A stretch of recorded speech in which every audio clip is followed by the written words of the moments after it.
7 روز گزر گئے۔ عالم جاسوس اور دونوں لڑکیوں کو سلطان ایوبی نے ملاقات کے لیے بلایا۔ انہیں لایا گیا تو سلطان ایوبی نے کہا کہ انہیں دوسرے کمرے میں بٹھا دو۔ ان کے پاؤں میں بیڑیاں اور ہاتھوں میں زنجیریں تھیں۔ انہیں جس کمرے میں بٹھایا گیا وہ سلطان ایوبی کے خاص کمرے کے ساتھ تھا۔ دونوں کا ایک دروازہ تھا جس کا ایک کواڑ کھلا ہوا تھا۔ سلطان ایوبی کمرے میں ٹہل رہا تھا۔ اس نے ٹہلتے ٹہلتے کہا، میں فوری طور پر کرک پر حملہ کرنے کا فیصلہ کر چکا ہوں۔ کرک فلسطین کا ایک قلعہ نما قصبہ تھا۔ دوسرا مشہور قصبہ شوبک تھا۔ یہ بھی ایک مضبوط قلعہ تھا۔ شوبک کو صلیبیوں نے مرکز بنا رکھا تھا۔ صلیبی بادشاہ اور اعلیٰ کمانڈر شوبک میں ہی اکٹھے ہوا کرتے تھے۔ یہیں صلیبیوں کی انٹیلیجنس کا ہیڈ کوارٹر تھا اور یہ جاسوسوں کا ٹریننگ کیمپ تھا۔ سلطان ایوبی کے فوجی اور شہری انتظامیہ کے حلقوں میں یہ خیال یقین کی حد تک تھا کہ سلطان ایوبی سب سے پہلے شوبک پر حملہ کرے گا، کیونکہ اس جگہ کی اہمیت ہی ایسی تھی۔ اگر اس مضبوط اڈے کو سر کر لیا جاتا تو صلیبیوں کی کمر توڑی جا سکتی تھی، مگر سلطان ایوبی کہہ رہا تھا کہ پہلے کرک پر حملہ کیا جائے گا۔ یہ تو ثانوی اہمیت کی جگہ تھی۔ ایک نائب سالار نے کہا، محترم، آپ کا حکم سر آنکھوں پر۔ میری ناقص رائے یہ ہے کہ پہلے شوبک سر کر لیا جائے۔ دشمن کی مرکزی کمان ختم کرنا ضروری ہے۔ اگر ہم نے شوبک لے لیا تو کرک لینا کوئی مشکل نہ ہوگا، اور اگر ہم نے کرک پر طاقت ضائع کر دی تو شوبک لینا ناممکن ہو جائے گا۔ دوسرے کمرے میں جاسوس بیٹھے تھے۔ درمیانی دروازے کا ایک کواڑ کھلا تھا۔ سلطان ایوبی کے کمرے کی آوازیں اس کمرے میں صاف سنائی دے رہی تھیں۔ عالم جاسوس کے کان کھڑے ہوئے۔ وہ آہستہ آہستہ سرک کر دروازے کے ساتھ ہو گیا۔ اس وقت سلطان ایوبی کہہ رہا تھا، میں درجہ بدرجہ پیش قدمی کرنا چاہتا ہوں۔ کرک شوبک کی نسبت آسان شکار ہے۔ میں اس پر قبضہ کر کے اس سے اڈا بنا لوں گا۔ کمک منگوا کر اور فوج کو کچھ عرصہ آرام دے کر پوری تیاری کے بعد شوبک پر حملہ کروں گا۔ اس قصبے کا دفاع ہمارے جاسوسوں کے کہنے کے مطابق اتنا مضبوط ہے کہ ہمیں لمبے عرصے تک اسے محاصرے میں رکھنا پڑے گا۔ میرا خیال ہے کہ کرک پر ہماری زیادہ طاقت ضائع نہیں ہوگی۔ ہمیں پہلے ایک اڈا چاہیے اور ایسی رسدگاہ جہاں سے ہمیں فوری طور پر رسد ملتی رہے۔ عالم جاسوس دروازے کے ساتھ بیٹھا سن رہا تھا۔ دونوں لڑکیاں بھی اس کے پاس آ بیٹھیں۔ علی بن سفیان نے بھی دھیان نہ دیا کہ ایسی راز کی باتیں جاسوسوں کے کانوں میں پہنچ رہی ہیں۔ ہو سکتا ہے سلطان ایوبی اور علی بن سفیان نے اس لیے احتیاط نہ کی ہو کہ ان جاسوسوں کو شوبک واپس تھوڑے ہی جانا تھا۔ انہیں تو ساری عمر قید میں گزارنی تھی یا جلاد کے ہاتھوں مرنا تھا۔ عالم جاسوس نے لڑکیوں سے سرگوشی میں کہا، کاش ہم میں سے کوئی ایک یہاں سے نکل سکے اور صلاح الدین ایوبی کے اس ارادے کی اطلاع شوبک اور کرک تک پہنچا دے۔ یہ کتنا قیمتی راز ہے۔ اگر پہلے ہی وہاں پہنچا دیا جائے تو مسلمانوں کی فوج کو کرک کے راستے میں ہی لڑائی میں الجھا کر اس کی طاقت ختم کی جا سکتی ہے۔ ان کا حملہ کرک سے دور ہی پسپائی میں بدلا جا سکتا ہے۔ ہمیں مکمل رازداری کی ضرورت ہے۔ سلطان ایوبی اپنے کمرے میں ٹہلتے ہوئے کہہ رہا تھا، اگر صلیبیوں کو ہمارے حملے کی خبر قبل از وقت ہو گئی تو ہم کرک تک نہیں پہنچ سکیں گے۔ وہ ہمیں راستے میں روک لیں گے۔ ہمارے لیے خطرہ یہ ہے کہ صلیبیوں کے مقابلے میں ہماری فوج بہت کم ہے۔ صلیبیوں کی نفری زیادہ ہونے کے علاوہ ان کے گھوڑے اور ہتھیار ہم سے بہتر ہیں۔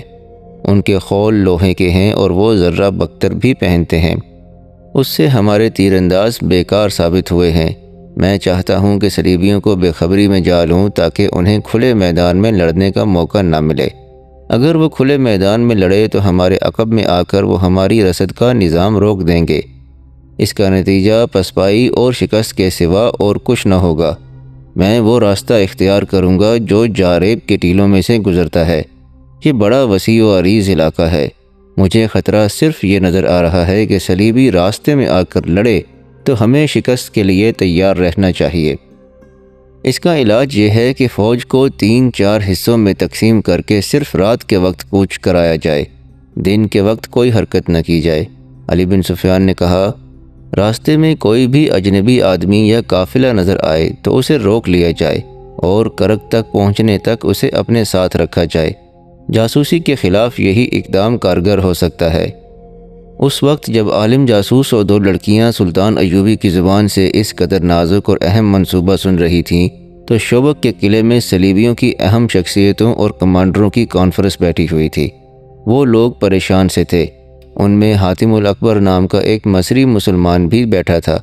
وہ انہیں یہ خبریں تفصیل سے سنا چکا تھا کہ خلیفہ العاضد معزولی کے بعد مر چکا ہے۔ مصر اب بغداد کے خلیفہ کے تحت آ گیا ہے۔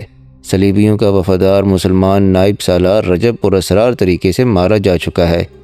وہ جن 3 لڑکیوں کو شوبک سے لے گیا تھا وہ بھی ماری جا چکی ہیں، اور صلیبیوں کا ایک اور وفادار مسلمان فوجی حاکم فیض الفاطمی بھی جلاد کے ہاتھوں مروا دیا گیا ہے۔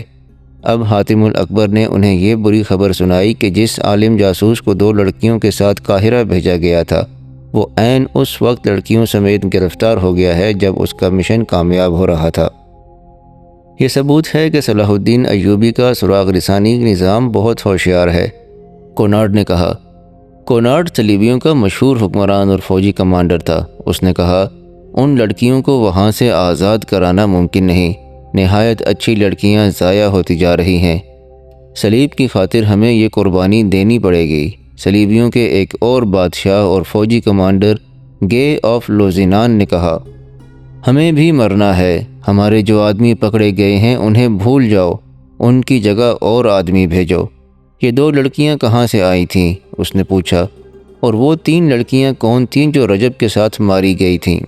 ان میں 2 عیسائی تھیں، ان کے انٹیلیجنس کے سربراہ نے جواب دیا۔ دونوں اطالوی تھیں اور 3 مسلمان تھیں۔ انہیں بچپن میں اڑایا گیا تھا۔ بہت خوبصورت تھیں۔ جوانی تک انہیں یاد نہیں رہا تھا کہ وہ مسلمان تھیں۔ ہم نے انہیں بچپن میں ہی اس فن کی تربیت دینا شروع کر دی تھی۔ یہ شک نہیں کیا جا سکتا کہ انہیں چونکہ معلوم تھا کہ وہ مسلمان ہیں اس لیے انہوں نے ہمیں دھوکہ دیا۔ مسلمان تھیں تو کیا؟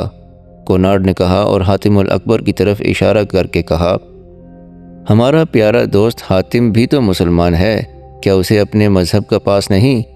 اس نے شراب کا گلاس حاتم کے ہاتھ میں دے کر کہا، حاتم جانتا ہے کہ صلاح الدین ایوبی مصر کو غلامی کی زنجیروں میں جکڑنا چاہتا ہے اور وہ اسلام کے نام پر کھیل رہا ہے۔ ہم مصر کو آزاد کرانا چاہتے ہیں۔ اس کا طریقہ یہی ہے کہ صلاح الدین کو مصر میں چین سے بیٹھنے نہ دیا جائے۔ حاتم الاکبر صلیبیوں کی شراب میں بدمست اس کی تائید میں سر ہلا رہا تھا۔ اس نے کہا، میں اب وہاں ایسا انتظام کروں گا کہ آپ کا کوئی آدمی وہاں پکڑا نہیں جائے گا۔ اگر ہم مصر میں یہ زمین دوز گڑبڑ جاری نہ رکھتے تو صلاح الدین ہم پر کبھی کا حملہ کر چکا ہوتا۔ ایک صلیبی کمانڈر نے کہا، یہ ہماری کامیابی ہے کہ ہم اس کی طاقت اس کے اپنے آدمیوں پر ضائع کر رہے ہیں۔ کیا اس کے اور علی بن سفیان کے خاتمے کا ابھی کوئی انتظام نہیں ہوا؟ کونارڈ نے پوچھا۔ کئی بار ہو چکا ہے، انٹیلیجنس کے سربراہ نے کہا، لیکن کامیابی نہیں ہوئی۔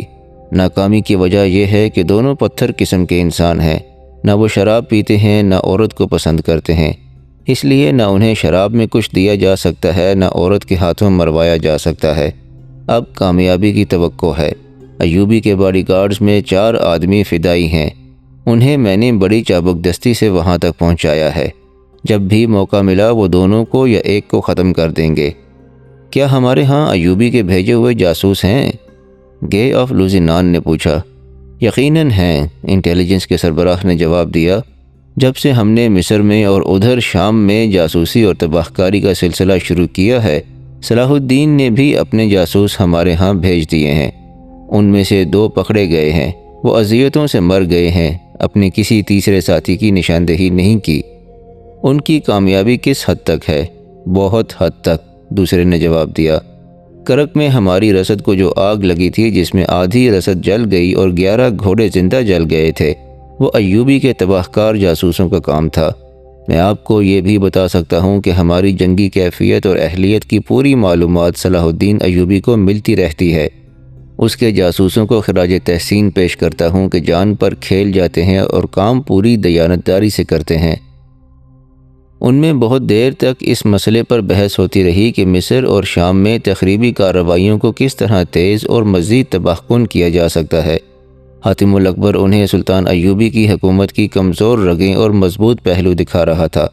آخر فیصلہ ہوا کہ حاتم الاکبر کو کچھ آدمی اور 2-3 لڑکیاں دی جائیں۔ اس وقت سلطان ایوبی اپنے 2 نائبین اور علی بن سفیان کو اپنے اس منصوبے سے آگاہ کر رہا تھا کہ وہ کرک پر حملہ کرے گا۔ اس نے 20 روز بعد کا دن بتایا جب اسے فوجوں کو کوچ کرانا تھا۔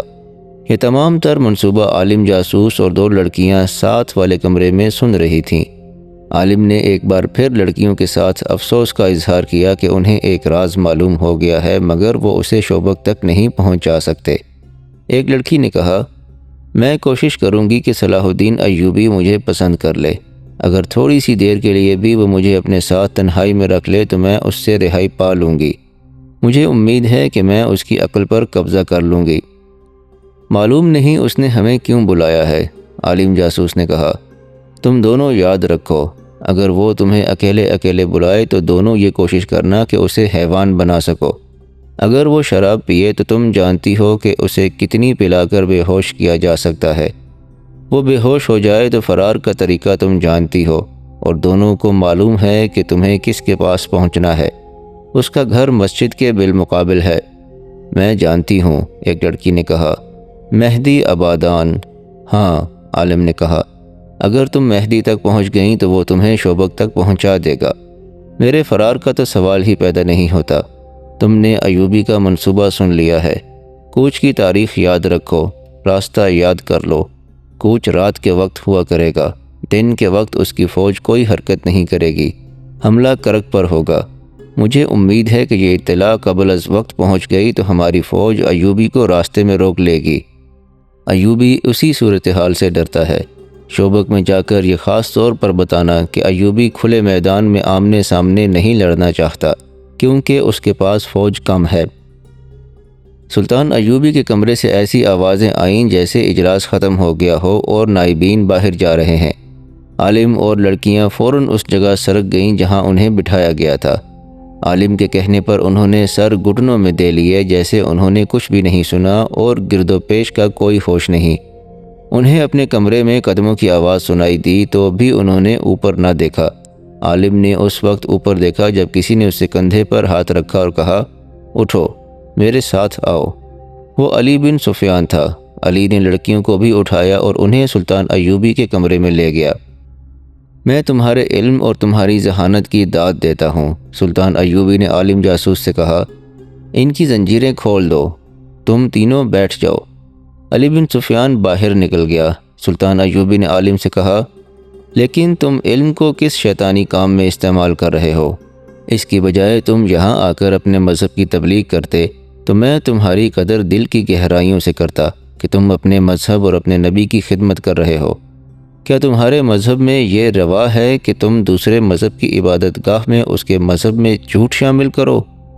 کہ تمہارے دل میں اپنی مقدس صلیب کا، حضرت عیسیٰ علیہ السلام کا اور کماری مریم علیہ السلام کا یہ احترام ہے کہ جھوٹ اور ابلیسیت جیسے کبیرہ گناہ کر کے تم ان کی عبادت کرتے ہو؟ یہ جھوٹ میرے فرائض میں شامل ہے، عالم نے کہا۔ میں نے جو کچھ کیا مقدس صلیب کے لیے کیا۔ تم کہتے ہو کہ تم نے انجیل کا اور قرآن کا گہرا مطالعہ کیا ہے، سلطان ایوبی نے کہا۔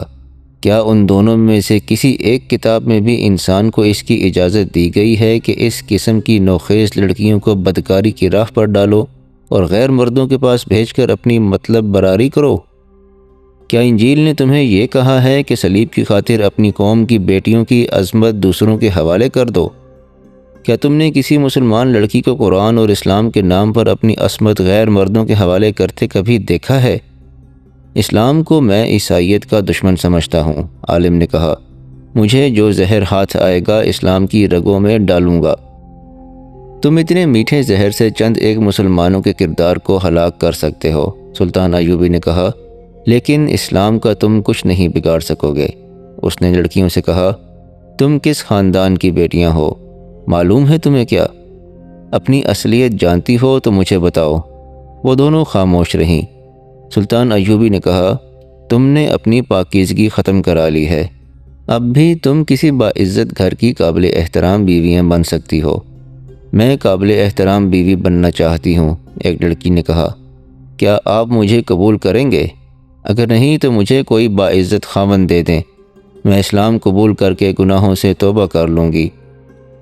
سلطان ایوبی مسکرایا اور ذرا سوچ کر کہا، میں نہیں چاہتا کہ اس عالم کا علم جلاد کی تلوار سے خون میں ڈوب جائے، اور میں نہیں چاہتا کہ تم دونوں کی جوانی اور حسن میرے قید خانے میں گلتا سڑتا رہے۔ سنو لڑکی، تم اگر واقعی گناہوں سے توبہ کرنا چاہتی ہو تو میں تمہیں تمہارے ملک میں بھیج دیتا ہوں، لیکن وہ ملک تمہارا نہیں، ہمارا ہے۔ میں ایک نہ ایک دن اپنا ملک تمہارے بادشاہوں سے لے لوں گا۔ تم جاؤ اور کسی کی بیوی بن جاؤ، میں تم تینوں کو رہا کرتا ہوں۔ تینوں یوں بدکے جیسے انہیں سوئیاں چبھو دی گئی ہوں۔ اتنے میں علی بن سفیان لوہار کے ساتھ کمرے میں آیا اور تینوں کی زنجیریں کھول دی گئیں۔ سلطان نے کہا، علی، میں نے انہیں رہا کر دیا ہے۔ علی بن سفیان کا رد عمل بھی وہی تھا۔ وہ کتنی ہی دیر سلطان ایوبی کے منہ کی طرف دیکھتا رہا۔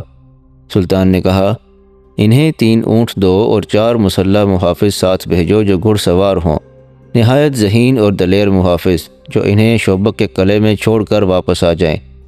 راستے کے لیے سامان ساتھ دے دو اور آج ہی انہیں روانہ کر دو۔ اس نے عالم سے کہا، وہاں جا کر یہ غلط فہمی نہ پھیلا دینا کہ صلاح الدین ایوبی جاسوسوں کو بخش دیا کرتا ہے۔ میں انہیں دانے کی طرح چکی میں پیس پیس کر مارا کرتا ہوں۔ تمہیں صرف اس لیے رہا کر رہا ہوں کہ تم عالم ہو۔ تمہیں موقع دے رہا ہوں کہ علم کا روشن پہلو دیکھو، تمہاری نجات اسی میں ہے۔ سورج ابھی غروب نہیں ہوا تھا جب انہیں اونٹوں پر سوار کر کے 4 محافظوں کے ساتھ روانہ کر دیا گیا۔ محافظ خاص طور پر منتخب کیے گئے تھے۔ اس انتخاب کی 2 وجوہات تھیں۔ ایک یہ کہ راستے میں ڈاکوؤں کا خطرہ تھا، دوسری وجہ یہ کہ انہیں صلیبی کمانڈروں کے سامنے جانا تھا۔ وہ خوبرو اور وجیح تھے۔ اونٹ اور گھوڑے بھی نہایت اچھی قسم کے بھیجے گئے تھے، مگر سب حیران تھے کہ سلطان ایوبی نے یہ فیاضی کیوں کی ہے۔ دشمن کو بخش دینا اس کا شیوا نہیں تھا۔ علی بن سفیان نے اس سے پوچھا تو اس نے اتنا ہی کہا، علی، میں نے تمہیں کہا تھا کہ میں ایک جوا کھیلنا چاہتا ہوں۔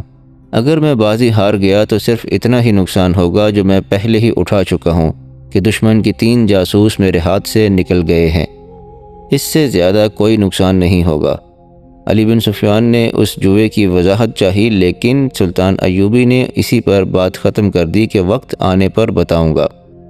باقی سب تو حیران تھے، مگر رہا ہونے والے خوشی سے باولے ہوئے جا رہے تھے۔ خوشی صرف رہائی کی نہیں تھی، اصل خوشی اس راز کی تھی جو وہ اپنے ساتھ لے جا رہے تھے۔ وہ قاہرہ شہر سے دور نکل گئے تھے۔ ان کے اونٹ پہلو بہ پہلو جا رہے تھے۔ 2 محافظ آگے تھے اور 2 پیچھے۔ عالم نے ان سے پوچھا تھا کہ وہ ان کی زبان سمجھتے ہیں؟ چاروں اپنی زبان کے سوا اور کوئی زبان نہیں جانتے تھے۔ عالم اور لڑکیاں ان کی زبان بڑی روانی سے بولتی تھیں۔ یہ انہیں خاص طور پر سکھائی گئی تھی۔ عالم نے لڑکیوں سے اپنی زبان میں کہا، خدا یسوع مسیح نے معجزہ دکھایا ہے۔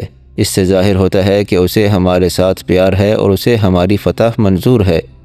یہ سچے مذہب کی نشانی ہے۔ صلاح الدین ایوبی اور علی بن سفیان جیسے داناؤں کو خدا نے عقل کا ایسا اندھا کیا ہے کہ انتہائی خطرناک راز ہمارے کانوں میں ڈال کر ہمیں رہا کر دیا ہے۔ ہم اپنی فوج کو ان کا سارا منصوبہ سنائیں گے اور ہماری فوج ایوبی کو صحرا میں گھیر کر ختم کرے گی۔ اسے کرگ تک پہنچنے کی مہلت ہی نہیں ملے گی۔ مجھے امید ہے کہ ہمارے کمانڈر جنگ کو حملے تک محدود نہیں رکھیں گے۔ وہ مصر پر ضرور چڑھائی کریں گے۔ مصر فوجوں سے خالی ہوگا۔ یہ فتح بڑی آسان ہوگی۔ آپ عالم ہیں، تجربہ کار ہیں، ایک لڑکی نے کہا، مگر آپ جسے معجزہ کہہ رہے ہیں وہ مجھے ایک خطرہ دکھائی دے رہا ہے۔ خطرہ یہ 4 محافظ ہیں۔ کہیں آگے جا کر یہ ہمیں قتل کر کے واپس چلے جائیں گے۔ صلاح الدین ایوبی نے ہمارے ساتھ مذاق کیا ہے۔ جلاد کے حوالے کرنے کی بجائے ہمیں ان کے حوالے کر دیا ہے۔ یہ ہمیں جی بھر کر خراب کریں گے اور قتل کر دیں گے، اور ہم نہتے ہیں۔ عالم نے یوں کہا جیسے اس کے ذہن سے خوش فہمیاں نکل گئی ہوں۔ اس نے کہا، تم نے جو کہا ہے وہ درست ہو سکتا ہے۔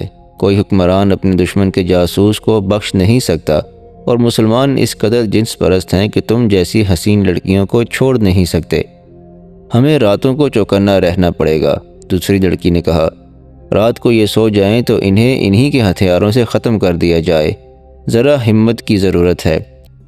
ہمیں یہ ہمت کرنی پڑے گی۔ عالم نے کہا، یہ کام آج ہی رات ہو جائے تو اچھا ہے۔ صبح تک ہم بہت دور نکل جائیں گے۔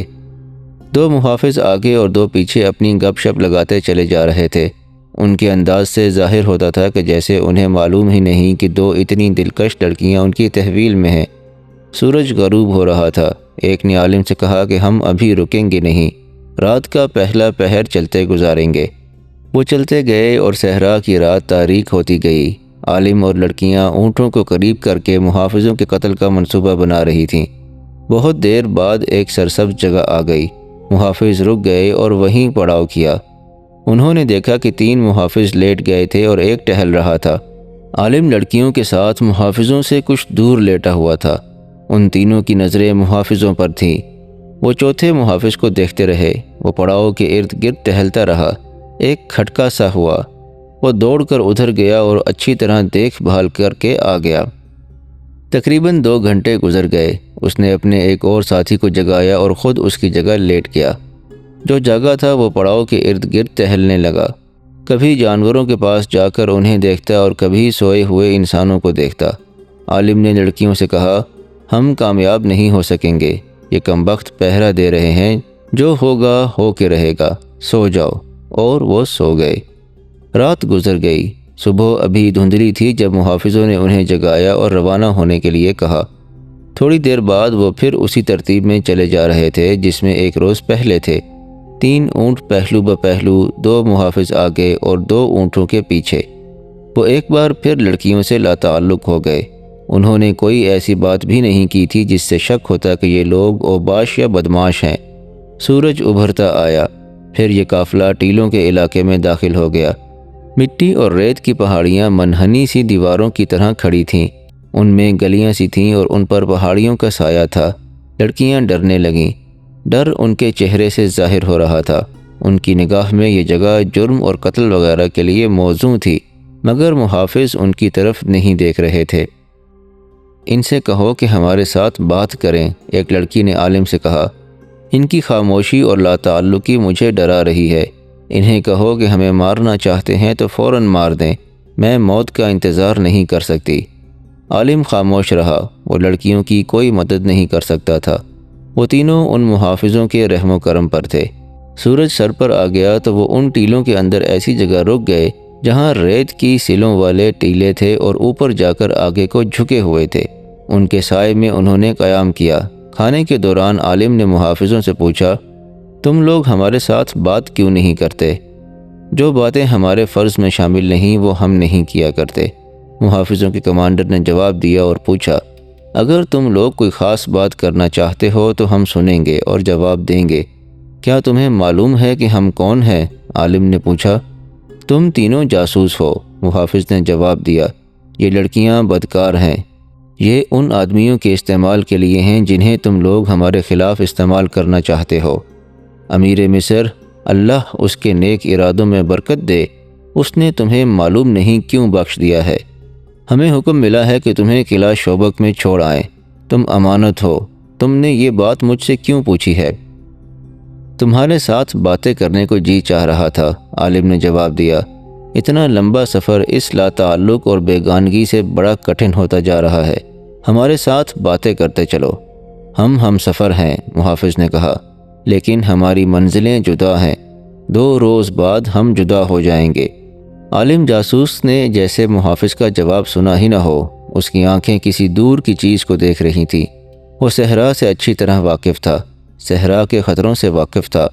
اس کی آنکھیں حیرت اور غالباً ڈر سے پھٹی جا رہی تھیں۔ محافظ نے اس طرف دیکھا جس طرف عالم دیکھ رہا تھا۔ محافظ کی بھی آنکھیں کھل گئیں۔ کوئی 200 گز دور ایک بلند جگہ 2 اونٹ کھڑے تھے۔ ان پر 2 آدمی سوار تھے جن کے چہروں اور سروں پر پگڑیاں لپٹی ہوئی تھیں۔ اونٹوں کی ٹانگیں نظر نہیں آ رہی تھیں۔ وہ بلندی کے پیچھے تھیں۔ سوار خاموشی سے کھڑے محافظوں اور جاسوسوں کے قافلے کو دیکھ رہے تھے۔ ان کا انداز اور لباس بتا رہا تھا کہ وہ کون ہیں۔ جانتے ہو یہ کون ہیں؟ محافظوں کے کمانڈر نے عالم سے پوچھا۔ صحرائی ڈاکو، عالم نے جواب دیا۔ معلوم نہیں کتنے ہوں گے، دیکھا جائے گا، محافظ نے کہا۔ اس نے اٹھتے ہوئے اپنے ایک ساتھی سے کہا، میرے ساتھ آؤ۔ وہ دونوں گھوڑوں پر سوار ہو کر ڈاکوؤں کی طرف چلے گئے۔ ان کے پاس تلواروں کے علاوہ برچیاں بھی تھیں۔ انہیں اپنی طرف آتا دیکھ کر شتر سوار بلندی کے پیچھے غائب ہو گئے۔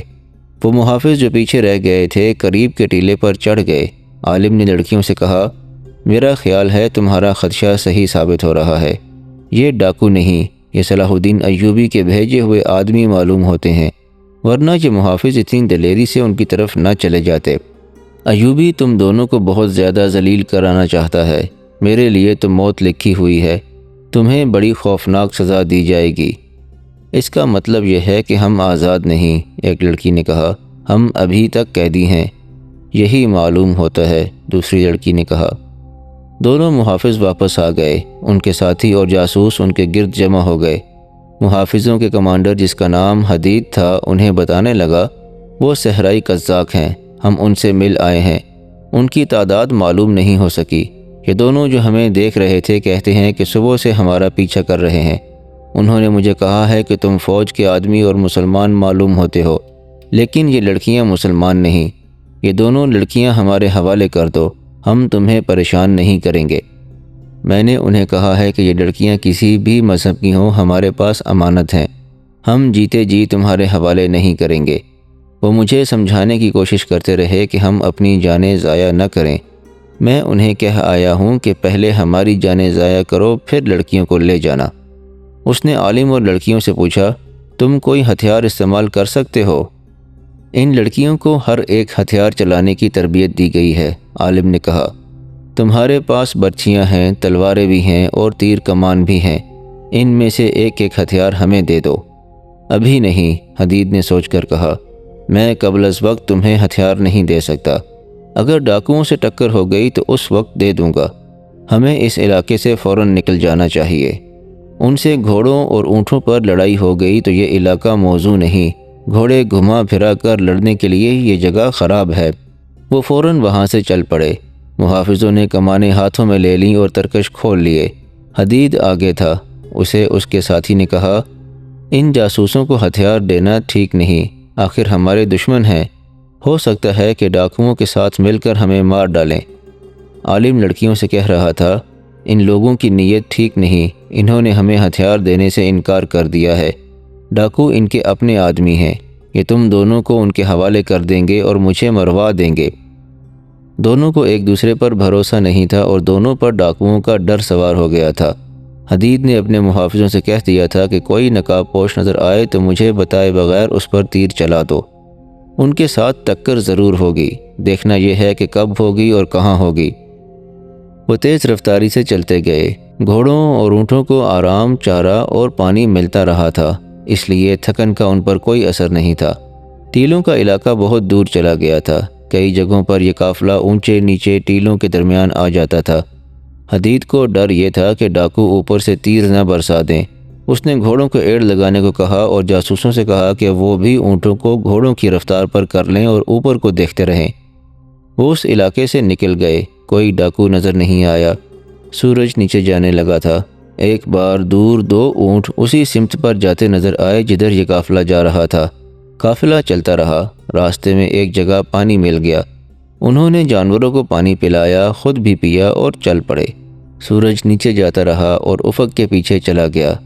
شام تاریک ہوئی تو حدید نے قافلے کو روک لیا، کہنے لگا، یہ جگہ لڑائی کے لیے اچھی ہے کیونکہ ارد گرد کوئی رکاوٹ نہیں۔ اس نے گھوڑوں کی زینیں کھولی نہیں تاکہ ضرورت کے وقت گھوڑے تیار ملیں۔ اونٹوں کو بٹھا دیا گیا۔ کھانا کھا کر حدید نے لڑکیوں کو اپنے درمیان لٹایا اور انہیں کہا کہ وہ ہوشیار رہیں۔ محافظوں سے کہا کہ وہ کمانیں تیار رکھیں، سوئیں نہیں، لیٹے رہیں۔ اسے یقین تھا کہ رات کو حملہ ضرور ہوگا۔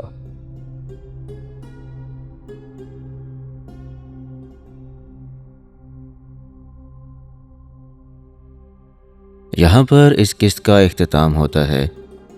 اگر آپ کو انداز بیان پسند آیا ہو تو اس ویڈیو کو لائک ضرور کیجیے گا، اور ہمارے چینل کے ساتھ جڑے رہنے کے لیے ہمارے چینل کو سبسکرائب بھی کر لیجیے گا۔ انشاءاللہ اگلی قسط میں حاضر ہوتے ہیں۔ تب تک کے لیے اپنے اور اپنے آس پاس کے تمام لوگوں کا بہت خیال رکھیے گا۔ اللہ نگہبان۔